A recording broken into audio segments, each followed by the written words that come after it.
இன்றைக்கி என்ன டிஷ் செய்யலான்னு பார்க்கலாம் வாங்க. பேபி ரேடிஷ் வச்சு சாம்பார் பண்ணலாம். அதுக்கு பேபி ரேடிஷ் தோல் சீவணும்னு அவசியம் இல்லை. ரவுண்ட் ரவுண்டாக தின் ஸ்லைசஸாக கட் பண்ணி கடாயில் நல்லா வதக்கணும். இந்த அளவு வதங்கின உடனே ஒரு பிளேட்டில் எடுத்து வச்சுக்கிடணும். புளி உப்பு போட்டு கொஞ்சம் ஊற வச்சுக்கிடணும்.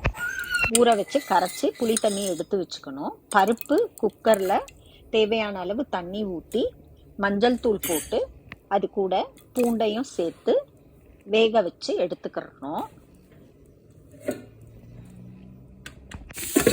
வெந்து வந்ததுக்கு அப்புறமா இது கூட தேவையான அளவு புளி தண்ணி, கரைச்சி வச்சிருக்க புளி தண்ணியை சேர்த்துக்கிறணும்.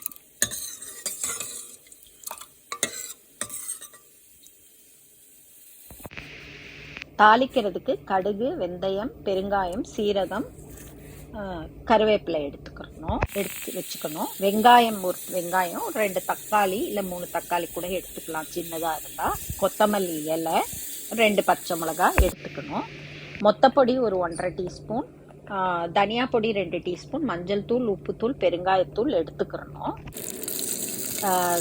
குக்கரில் ஆயில் போட்டு தாளிச்சிட்டு அதுக்கு பச்சை மிளகாயை சேர்த்துக்கிடணும். அது கொஞ்சம் வதங்கி வரும்போது வெங்காயத்தையும் தக்காளியவும் சேர்த்து கிளறி விடணும்.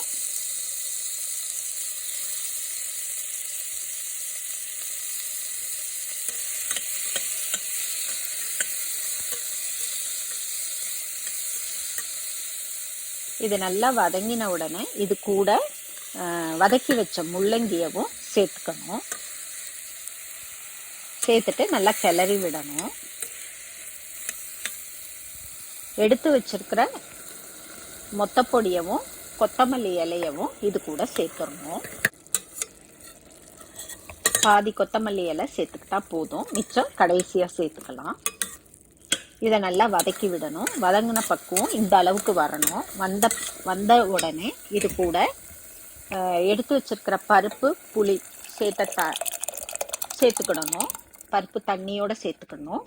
பத்தலைன்னா கூட கொஞ்சம் தண்ணியவும் சேர்த்துக்கலாம். சேர்த்துட்டு கொஞ்சம் கொத்தமல்லி இலையை போட்டால் சாம்பார், முள்ளங்கி சாம்பார் ரெடிங்க.